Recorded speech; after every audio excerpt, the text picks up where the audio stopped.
I'm very curious to know what exactly Tabana has planned now.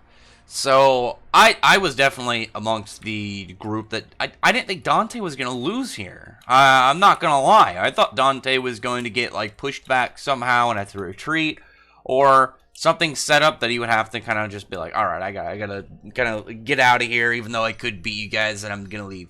But that's not the case. As it were, like for one, I just want to say like before I get into the chapter, I want to say that I'm really hoping that my theory about like what they were gonna do with Vonica is kind of having this Hannibal Lecter style setup. I'm hoping now that's gonna be with Dante, because I don't know. If they kill off Dante, I'll be pretty bummed. Whereas Mortner, be really cool. That if like that's the only way that I can really be like straight bummed out of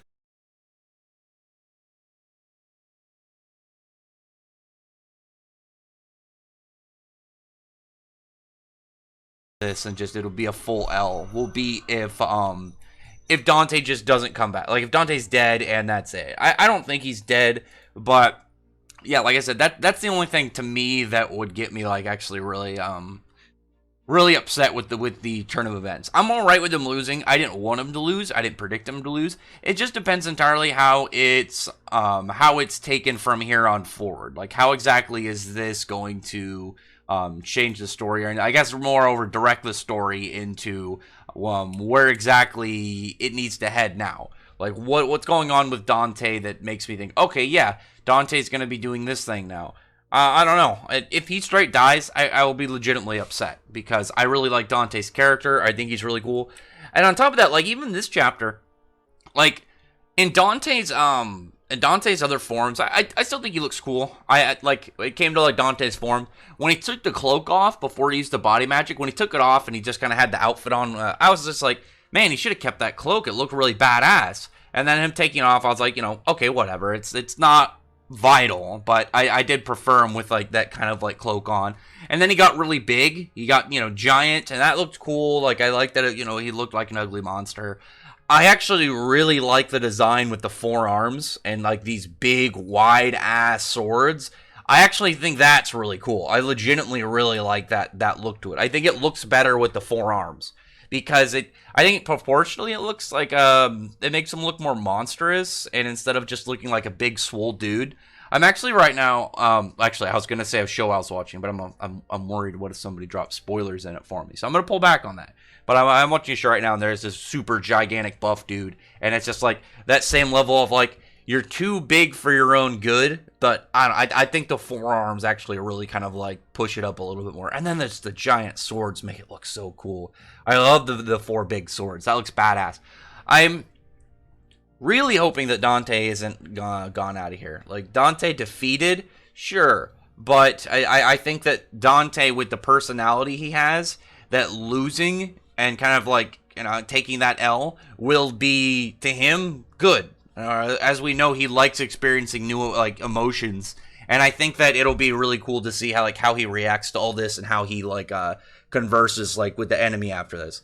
Because like a villain losing doesn't make them bad. It depends entirely like how exactly it's like formed after this. Is it gonna be like, oh yeah, they lost and that's it, like their whole position is over, or is it like they lost and they're going to be kind of like working that into their character? Like if Dante goes around of like talking about like defeat, and then how much like he's going to become stronger and more intelligent and more experienced over this. Especially that Dante said that he wasn't as combat experienced, so I think stuff like this will really help him. I don't know. Either way, like we get into the chapter, you got 50 seconds, and there's the explanation exactly what exactly is different between this version of Asta's arm and like his black form. And that it's like the black form is like it's a layering over the his arm. He's getting kind of like, it's kind of like mana skin, whereas this one's a straight like it's absorbed the energy, like the anti-magic energy is coming out of his arm, like it's completely like infused into his being, instead of just like, oh yeah, you've got like a little bit over, like a little bit on top. You're essentially wearing like a coat of this versus like you are merged. And it hasn't been this chapter. A bunch of them don't eventually use a katana. I was never on the board with that, but it's not something I'm going to be putting a song. Though I like to see it go from here for the anti-magic grimoire. It would be magic, and then Asta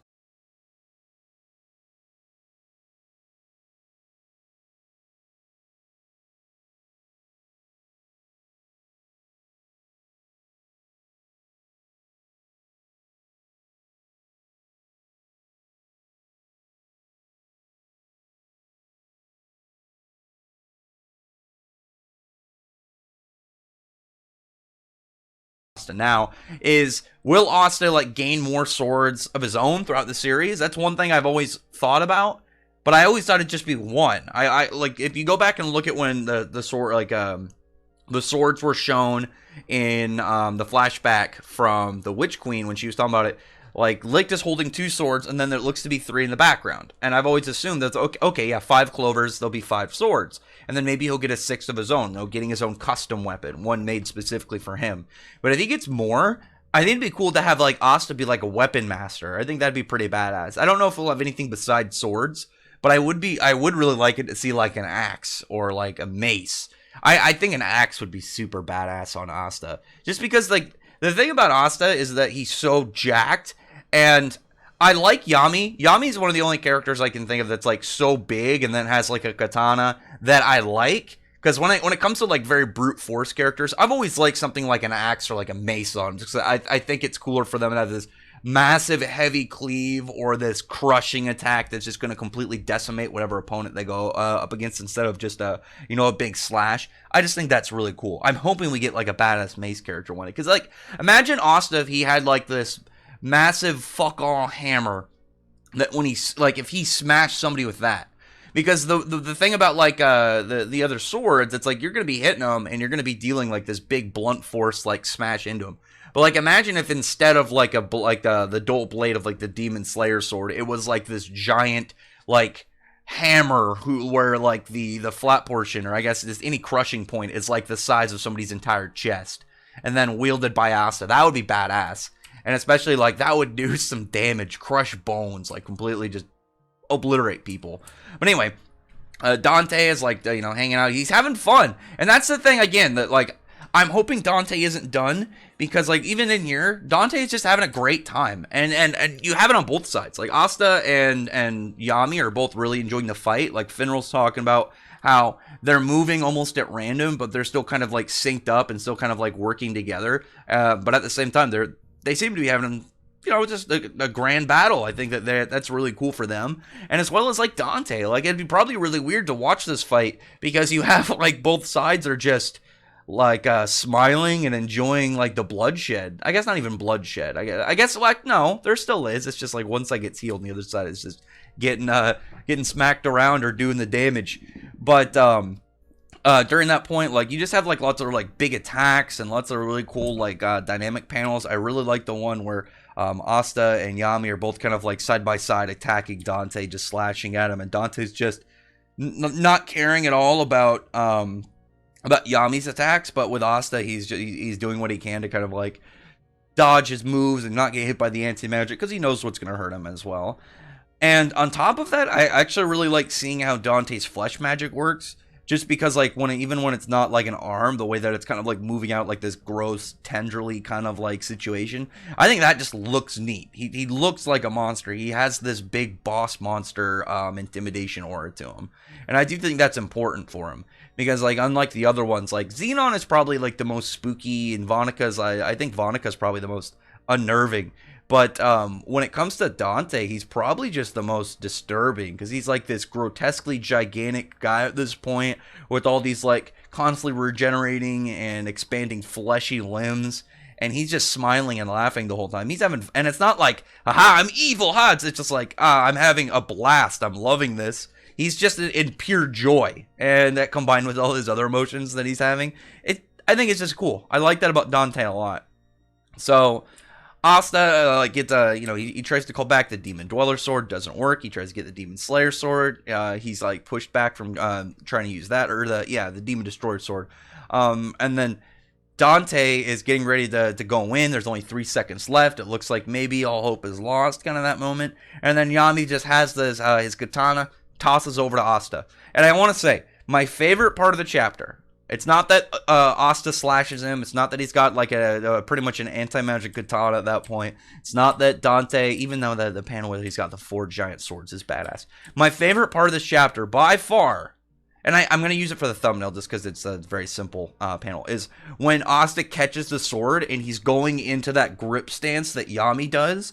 I really, really like that. I thought that was really cool just because it's so nicely kind of just like nods towards the whole aspect of Asta looking up to Yami and Asta kind of, learning from Yami. And then even though it's not like they're just constantly out training and he's like learning his sword techniques, it's very, very, very clear that Asta looks up to Yami, he idolizes him, and he learns from him when he watches him fight and stuff. And that's always really cool. It's fun seeing, when you have the badass kind of like, I don't want to say Paragon, because Julius is more like the Paragon character. But that badass, really powerful older guy. It is really cool to see, like, when the main character kind of, interacts and grows off of them and is able to, like, learn and stuff. I like that a lot with, like, Natsu and Guild Arts. Obviously, I like that with Asta and Yami. So, seeing that, I just love it. I love seeing that, like, he's got the one hand up and he's putting his hand over to grip the bottom with the sword raised up, getting ready to slash. And then just brings it down, clean cuts Dante takes him out. So, like I said, the question is what are they going to do with Dante now? I'm really hoping Dante isn't dead. If Dante's dead, I'm actually going to be genuinely upset. I'm not going to be like, the arc's ruined, blah, but it's going to be like, damn it, I really like this character. I still think Tabata is going to do a lot of really interesting things. Like, I don't think anybody, like, in the layout of the scenario, like, the only thing that really they had to win this fight was anti-magic, and I feel like even with that, there's probably way more people that thought Dante was going to win than the people that thought Dante was going to lose, just because it seemed like that with the other 2 fights set up. But as it were, Dante is down. Maybe this is where Xenon shows up and takes him back to the Spade. I don't know. I know some people have speculated that. If it is the case where he shows up, he can't fight. There's no way at all, because I know some people have speculated this. There's no way at all that Xenon can show up and fight, and they're really gonna win without, or even drive him off like out of like intimidation, unless multiple other big characters in the Clover show up. If you have Marileona, Nozel, Fuego Leon, you have